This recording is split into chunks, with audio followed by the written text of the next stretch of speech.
The soft airport announcements continued to hum piano music, drifting gently from the first-class lounge. Wine glasses, still half full, in the hands of suited men, when suddenly a voice sliced through the luxurious air like a blade. "You don't touch the flag." Just 4 words, no shouting, but enough to make every head turn toward the man standing at the end of the marble hallway. His hand was raised, gripping the wrist of airport director Hugo Belmont, who had just tried to tug gently at the American flag draped over the casket, presumably to adjust it for aesthetics. No one in the Louis Cartier terminal knew who he was. A man in a plain white shirt, no insignia, no badge, no bodyguards, just standing there, face stern, eyes burning with a cold fire. And yet it was that calm rage that terrified everyone. Someone began reaching for their phone to record. Another winced, thinking it might be one of those airport meltdowns. But then they saw the flag that had draped countless graves, the flag now covering a young man they didn't even know. And they saw the man's eyes, not the eyes of simple anger, but the eyes of someone who had watched his brothers fall in battle, someone who had lost so much that words no longer served his pain. And in that moment, no one dared to move. No one knew that the man who had just spoken was Alexander Dane, the reclusive billionaire and chairman of global security giant Dane Corp, the very man whose life had been saved 10 years ago on a freezing night in Afghanistan by the one now lying in that casket, Logan Trent. But today, he hadn't come as the chairman.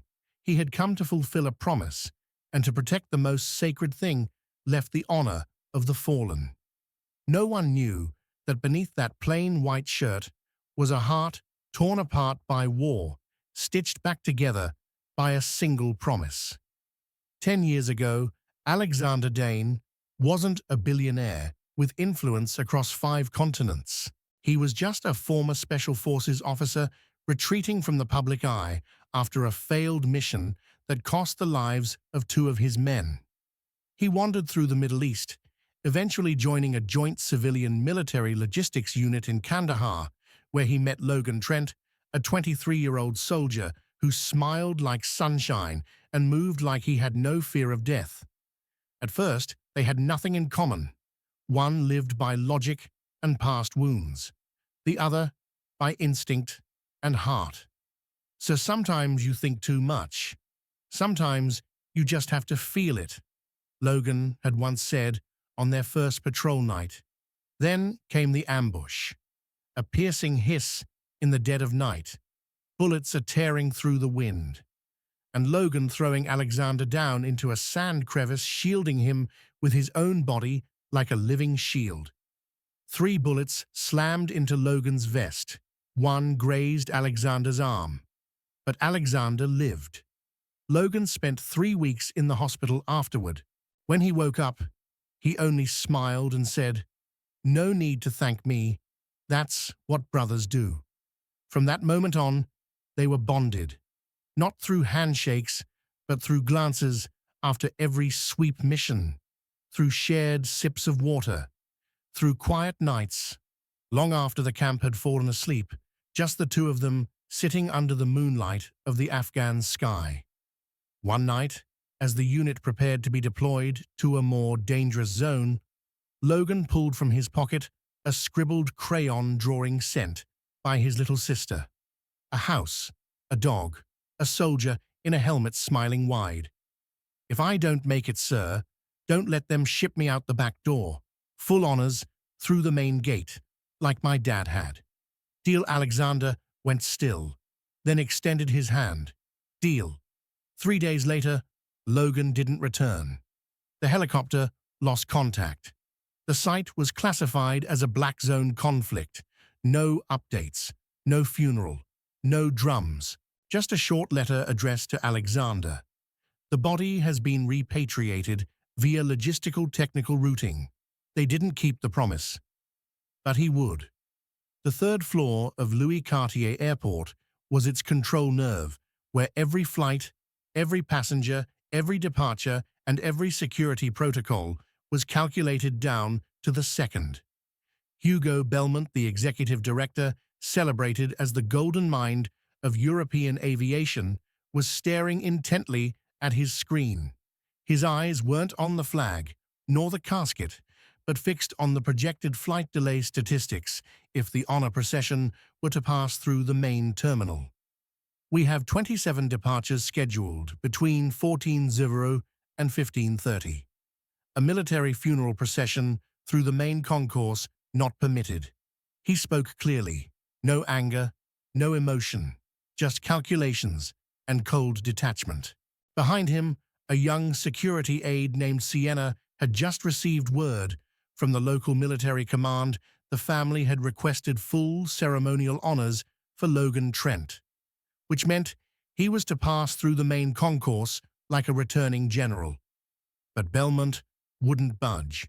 I'm responsible for operations, and I will not authorize it. It will proceed through the technical logistics route. This is an airport, not a cathedral. Meanwhile, on the ground floor, amid a sea of suited passengers sipping wine and scrolling their phones, Alexander Dane still stood motionless. He didn't move forward, nor did he step back. His left hand remained firmly clasped around Belmont's arm. His right hand dropped, as if waiting for just one more reason to act, not with fists, but with truth. And then Belmont stepped forward. And who exactly are you to think you can override the protocol of an international airport? Alexander said nothing. But someone else stepped out, Dr. Margaret Trent Logan's mother. She wore a simple white coat, holding tightly to the hand of her young granddaughter. She didn't cry, didn't raise her voice. She simply looked Belmont straight in the eyes. I sent my husband off to the Gulf War. Now I'm sending off my son, and you want to bring him home like a parcel? No one spoke. No one dared to scoff. The Cartier Lounge, usually the check-in sanctuary for CEOs, dignitaries, and the ultra-wealthy, now felt impossibly small in the face of such quiet, sacred grief. And Alexander Dane, the man who had remained silent his entire life, finally spoke. I'm not here to ask for permission. I'm here to keep a promise. No one heard the lounge music anymore. No one checked their watches. And in the seconds following the words, I'm here to keep a promise, the entire airport seemed to hold its breath. A Canadian boy looked up from his handheld game console, eyes drawn to the flag-draped casket, now resting at the center of the terminal. An Emirates flight attendant holding a coffee cup froze as she caught sight of a little girl, Elena, clutching a tiny white daisy, her hands trembling. That's for Uncle Logan, the girl whispered in a voice so soft it could only be heard by those who knew how to listen. But it was that very softness that made the entire terminal tremble. An older man, dressed in a worn khaki jacket and a frayed USMC cap, stepped out from a nearby row of seats. He slowly removed his hat, walked toward Belmont, not to face him, but to face the casket. I fought in Khe-Sanh back in '68, he said. I lost 5 brothers in one night.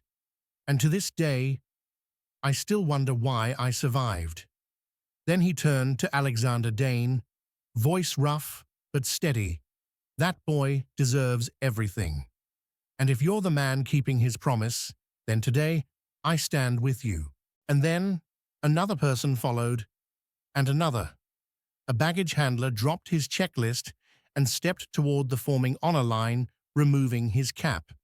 A fashion influencer stopped her live stream, set her phone down on a bench, and folded her hands over her chest. A businessman moments ago, fuming over a delayed flight, now bowed his head, not out of pressure, but out of principle. Sienna, the young security officer, stared at the radio in her hand, still awaiting orders from above to disperse the crowd. But as her eyes drifted to the flag on the casket, glowing faintly amber under the overhead light, she couldn't bring herself to press the button. And then something extraordinary happened.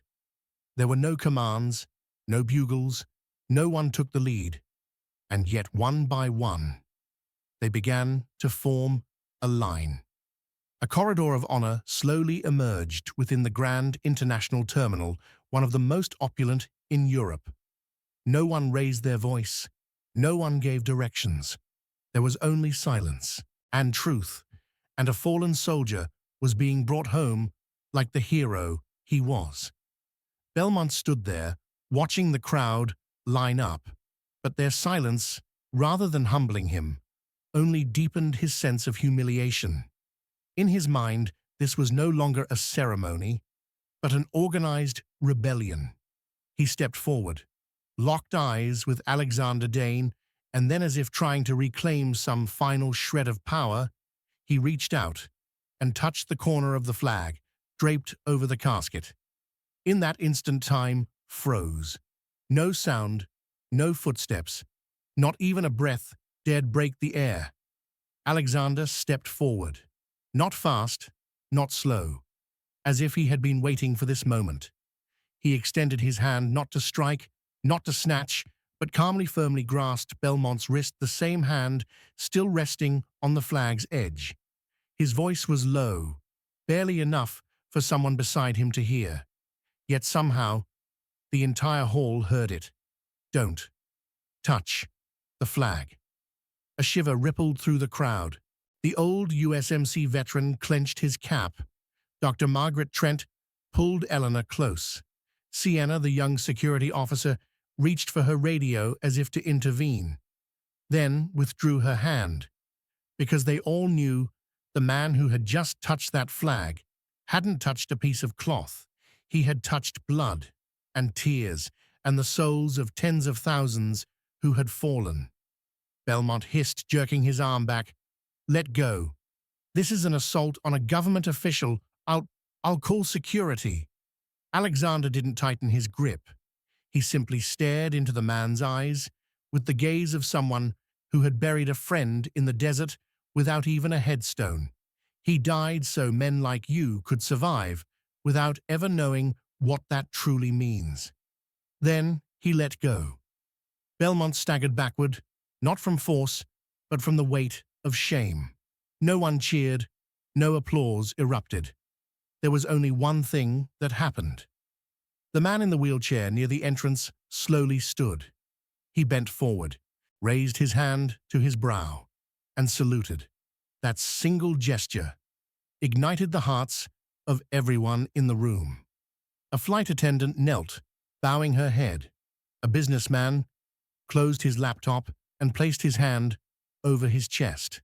A schoolboy dropped his phone and stood at attention. And in the center, Alexander Dane stood motionless. No need for titles, no need for grand declarations, just a promise and a single act that made the whole world relearn what it means to be human.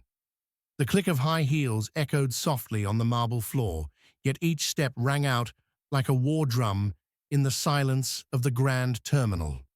Every eye turned toward the woman approaching. She was not young. She didn't need to speak, and she certainly didn't need an introduction. Carla Monterez, Senior Executive Director of Louis Cartier International, one of the most seasoned female commanders ever to serve in the European military, now wore a perfectly tailored grey suit in place of the uniform she once carried into battle. But even in civilian attire, her bearing still spoke louder than any rank. Belmont spun around, voice rising with tension. "Director Monterez, I'm trying to maintain order. This man assaulted me, and this crowd must be dispersed." Before Carla raised one hand palm forward like a commander silencing a battalion. No shouting, no debate, just a look, and Belmont fell silent.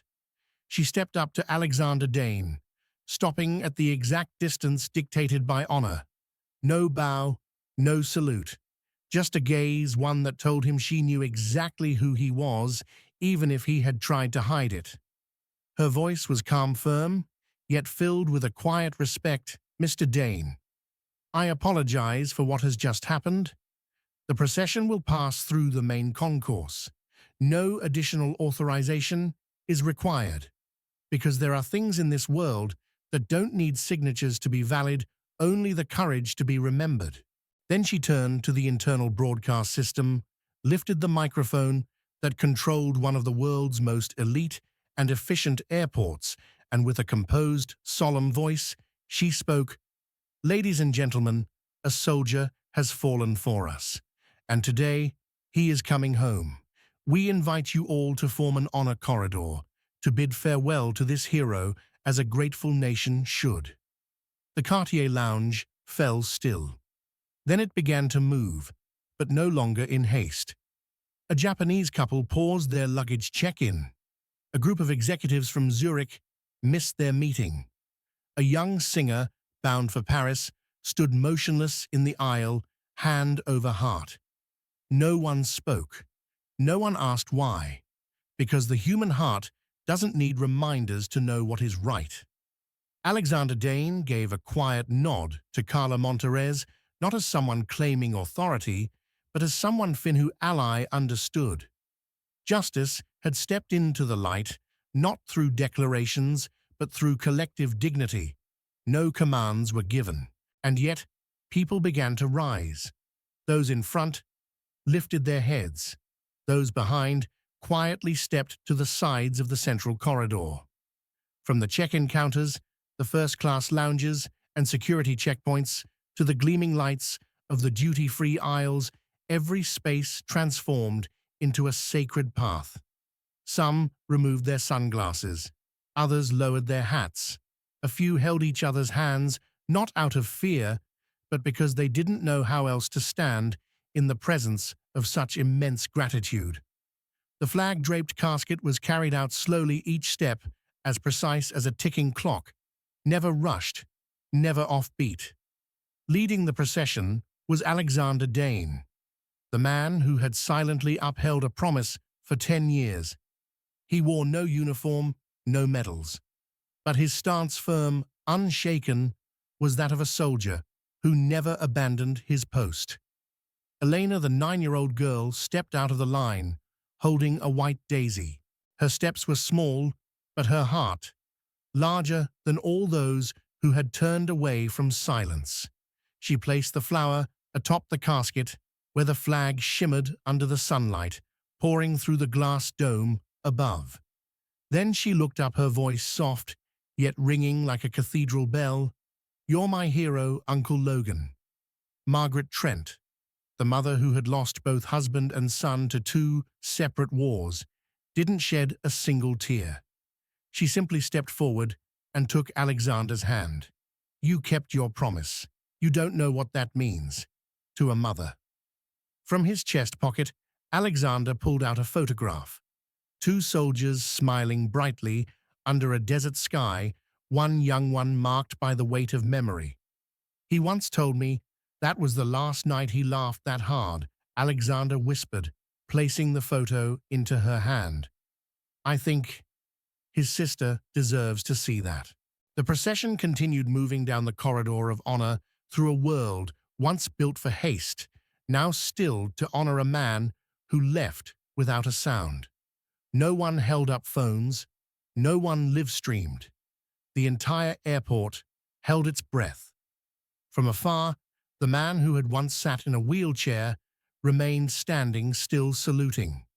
Beside him, a flight attendant quietly pulled a small pin from her pocket, fastened it onto the edge of the casket's shroud. She said nothing, just bowed her head. That day, in a place designed for rushing and glowing departure boards, Logan Trent, a young soldier, was sent off with the greatest gift one human being can give, another: respect from the heart. And Alexander Dane, who had once watched the world turn its back on honor, kept his promise, in silence, but echoing like the rifle salute of an entire nation. As the hearse rolled away from the airport, turning onto a road bathed in the golden light of late afternoon, no one moved. There was no applause, no shouting, only tear-stained eyes, gently clasped hands, and a solemn reverence that wrapped itself around the once luxurious space, now transformed into something sacred, like a cathedral. Alexander Dane didn't leave right away. He stood there, watching the car until it disappeared behind the trees. His eyes held no tears, but the quiet radiance of a man who had just fulfilled the one thing in life he had never allowed himself to forget. A promise, made in war, between two men, not of the same blood, but of the same brotherhood. That night, Alexander didn't return to his estate. He didn't attend any board meetings. He didn't speak to the media. He went somewhere else. A strategic security training facility nestled deep in the mountains, a place where he had helped hundreds of veterans rebuild their lives, where on a cold stone wall a plaque was mounted, "We train not for war, but for the day we'll have to stand up, alone, and still do what's right." He walked in silently and changed into an old uniform, an Air Force jacket with faded silver threading on the shoulders, its fabric worn, but its form still held as steady as his soul. In the dim evening light, he stepped onto the training ground, took 21 steps, then turned, stood still for 21 seconds, then took another 21 steps, just like the tomb guards at Arlington. No audience, no need for one, but everyone knew he wasn't standing there out of duty. He was standing there for honor. And you who are watching this story, remember this. There are people who will never make the front page. They will never receive medals. No farewell songs will play for them. But they are the reason we still live in a world where honor has not yet vanished. Dear friend, if you found yourself holding your breath as the hearse pulled away from the airport, when little Elena placed a white daisy on the flag, or when Alexander took those 21 silent steps, then perhaps you also felt what I felt, that this world still has hope, as long as there are people who dare to keep their promises even when no one demands them to. This story is not just about a soldier or a reclusive billionaire. It is about a value that's becoming increasingly rare: honor. The true lesson doesn't lie in military rituals or honorary plaques, but in the choice to stand when you could have walked away, the choice to keep your word, even when the world no longer remembers what you promised. My belief is simple. We may not be able to do great things like Alexander Dane did, but we can start by being a little kinder, more honest with ourselves, and brave enough to stand for what is right. If you believe that loyalty, kindness, and promises deserve to be honored, then I invite you to leave a comment, share your thoughts, and don't forget to follow Toch Story, where stories like this will continue to be told, not to make you sad, but to help you believe. Believe that in a world full of noise and pretense, the silence of a truthful heart still has the power to make the world bow its head.